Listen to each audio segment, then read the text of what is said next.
Hi there, Traveling Troy here. In today's video, we're going to be talking about dispersed camping.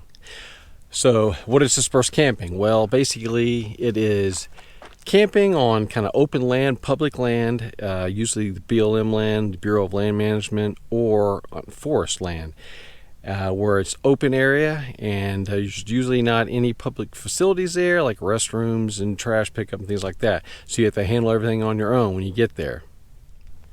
Personally, I prefer dispersed camping better than going to campsites or especially to RV parks because usually there's a lot more open space. It's quieter, and usually it's a lot more beautiful than like having a camper right next to you.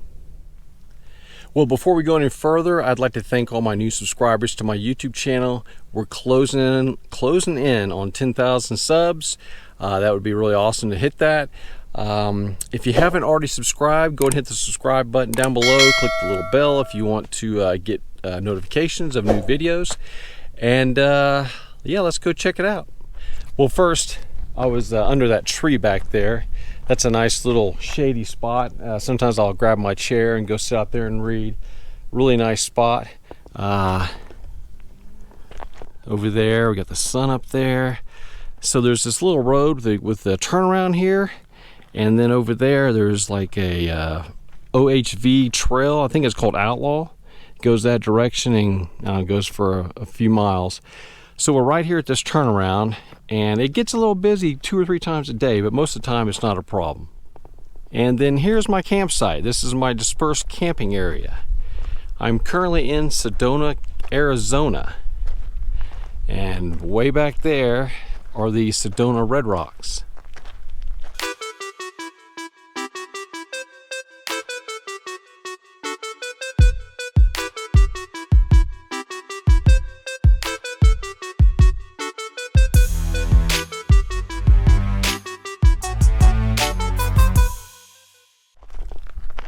That's my shower tent, and this is my little office, kind of screen tent set up over here with my little office set up in there.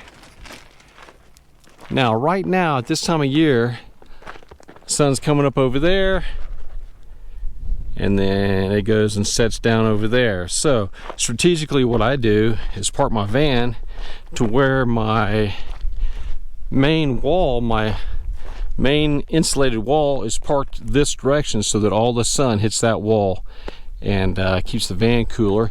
And also I have this little kind of tarp hanging up on this side as well, so that way when I'm inside the little tent office, it blocks most of the sun.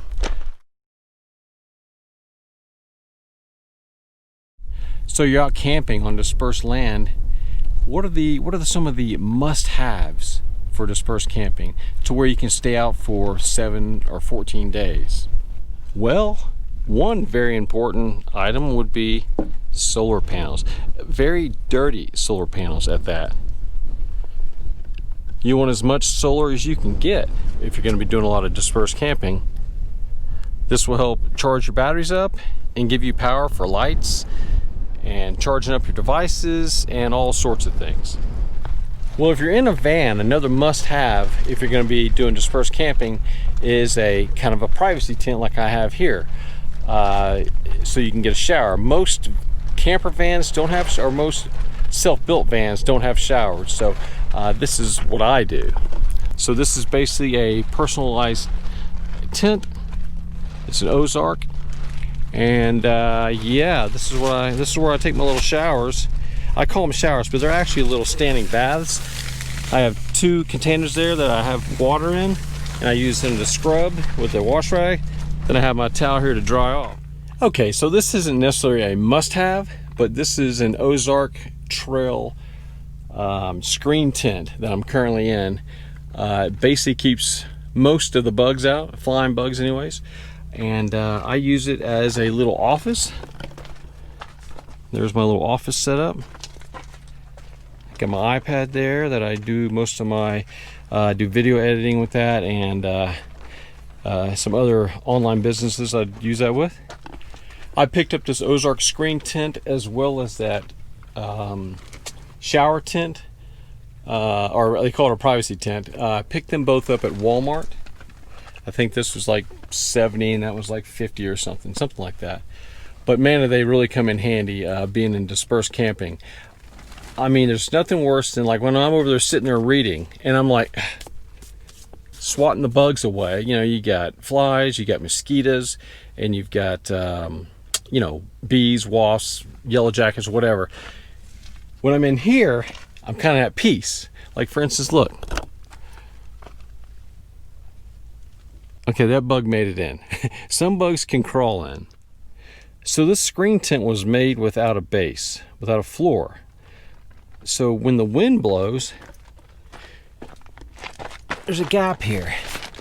Okay, so things can fly in here, they can crawl in here. And the wind, it's not currently blowing right now, but there's a gap all the way around. And that's one way for the bugs to get in, the flying bugs to get in. The good news is most flying insects aren't smart enough. They're just sitting there flying like right here and like, why can't I get in here? I can't get in. They're not smart enough to go to the ground and crawl in. So I would say this tent keeps out about 95% of the bugs, and I'm loving it.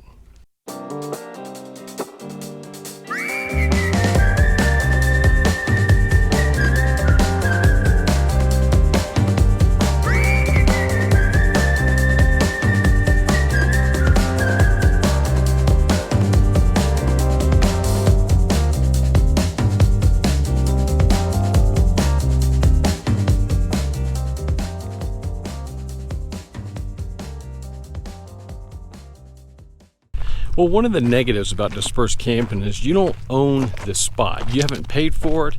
You haven't registered for it. So really, technically, anyone can just pull up and camp in your right next to you if they wanted to.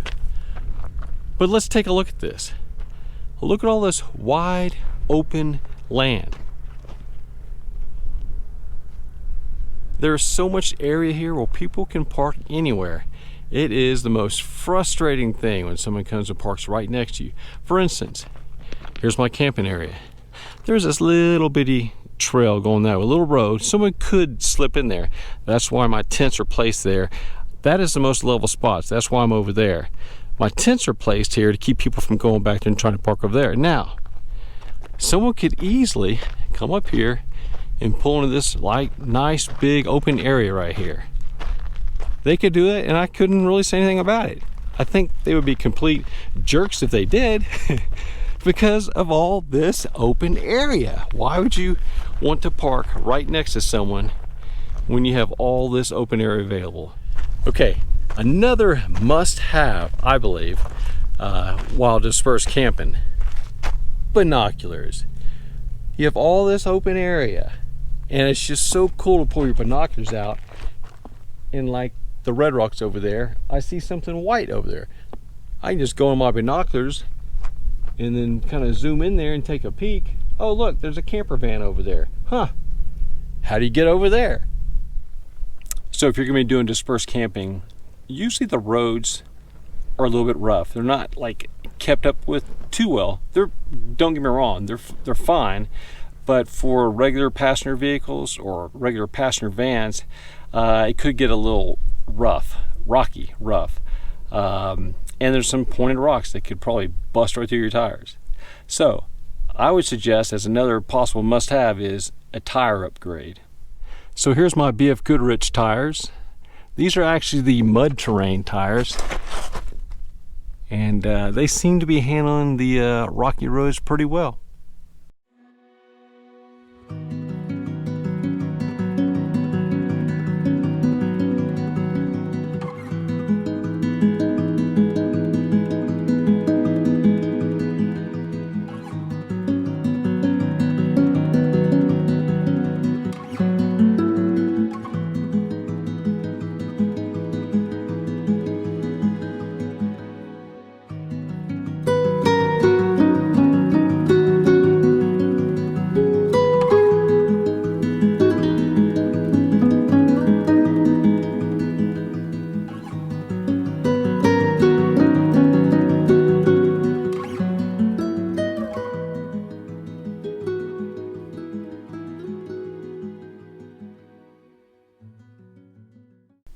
Okay, so in my opinion, another very important must-have for dispersed camping is,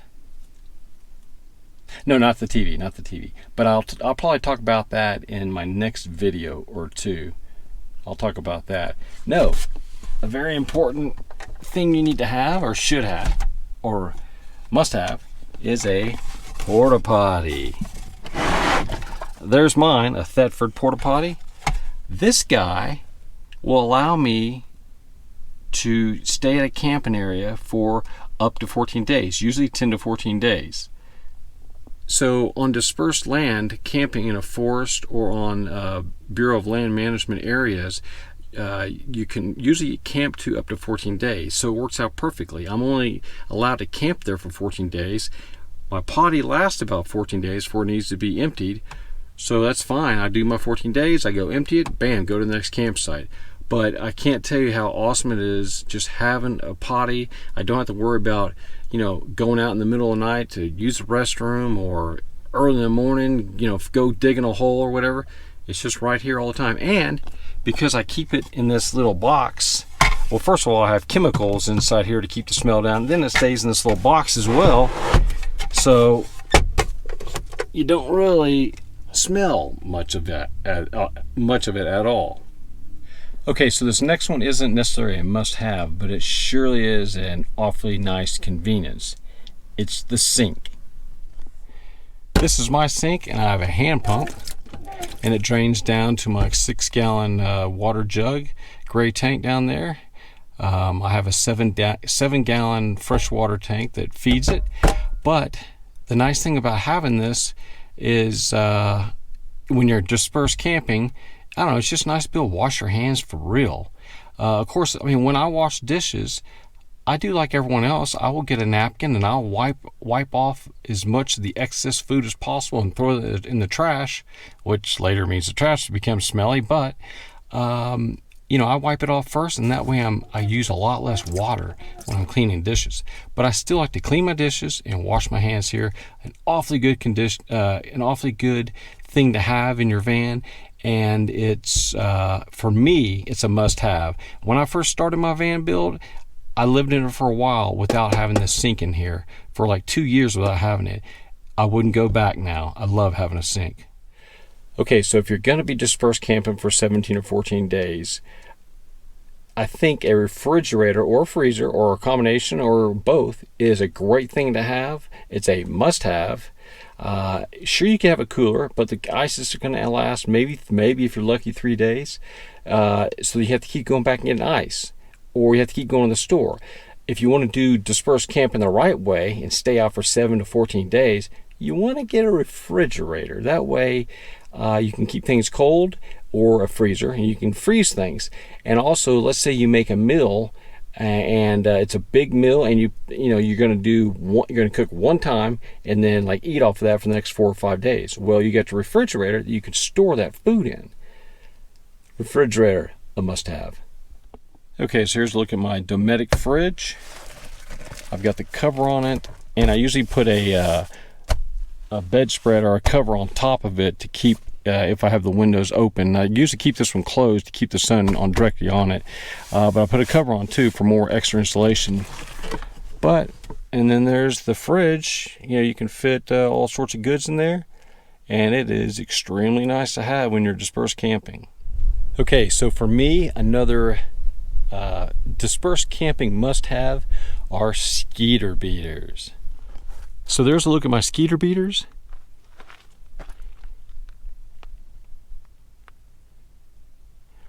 Basically, you go to the website and you put in your vehicle, and you get these screens for your windows, and they're magnetic, so they'll stick to your door. Why do I love these things? Well, right now my window's open. Okay, my window is rolled down, and I'm allowing fresh air to circulate through the van without letting flies and mosquitoes and bees, or lots of bees around here, without letting them get into my van. I don't want to have to kill these poor little insects. I just rather keep them out, and that's what the skeeter beater does for me. Okay, so I've shown you some of my must-haves for dispersed camping for me and my van. Tell me in the comments below, what are some of the must-haves for your van or your RV or your lifestyle? Okay, so you're heading out to a dispersed camping location. You're planning on staying there for 14 days. So what are some of the things that can possibly cut your trip short? Number one, I would say, is food. You got to make sure you pack enough food for 14 days. That's what, 3 meals a day per person and snacks. If you have a pet, you have to make sure you have plenty of food for them for the 14 days.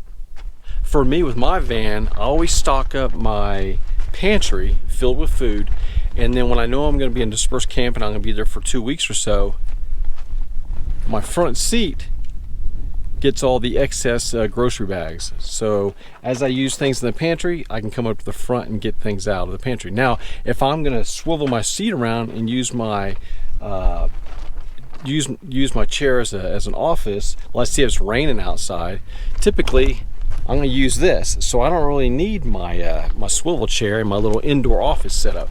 But let's say it's raining, I've got all the groceries here. Well, groceries have to go back to the bed. They get put on the bed. That way I can turn the chair around and use my little indoor office. But spare groceries go right there. So I'd say the next most important thing is water. How much water will you need for 14 days? Well, typically, I guess you could say we would drink, about a gallon of water a day. That's for normal circumstances where you're not running around and hiking all the time. But if you're doing a lot of activities, you're going to need probably more than a gallon of water a day. That's per person, and then your animals are going to need water too. I don't know how much dogs and cats drink, but you've got to think about that as well. How much do I carry in my van? At one point, I had 41 gallons. I was carrying 41 gallons. That was at the start of the whole craziness here in 2020, and I was trying to stay out of civilization for a full month. I've cut that back, just a smidgen. I'm down to 37 gallons of water that I carry in my van. That's 12 gallons for the sink for washing dishes and washing my hands, and that's 25 gallons for drinking water.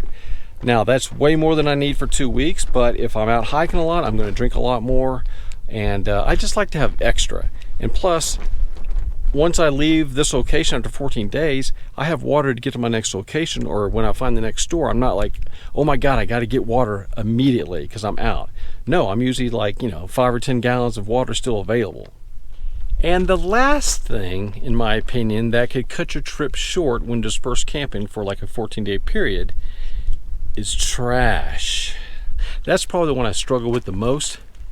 After all, I'm in a little van. That's 40 square feet.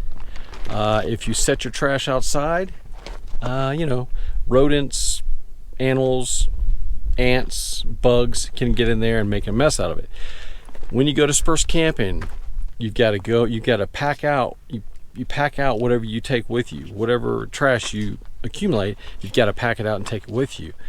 And lately, they haven't had a lot of like dumpsters and things in these public land areas. So you basically have to hang on to that trash until you find some place to dump it, which can be a challenge as well. So I would say for me, the most challenging thing is trash, accumulating trash and having a place to put it. Of course, I could put it in my little shower tent. There's a little hook up there. I could just hang it up there. That's definitely an option. I could put it in my screen tent here, but still, ants and things can get in there, and that can become a problem. So trash, I'd say, is the one thing that can cut my trip short. Like right now, I've got a full bag of trash ready to go, so it's time to make decisions. Do I head to town and drop the trash and come back? Do I break camp? I don't know. Well, hey, thanks for watching another video. If you like these kind of videos about van life, camp life, travels, and tips and tricks and things like that, we'll go ahead and click the subscribe button and click the bell notification so you can see more videos like this. Until next video, talk to you later.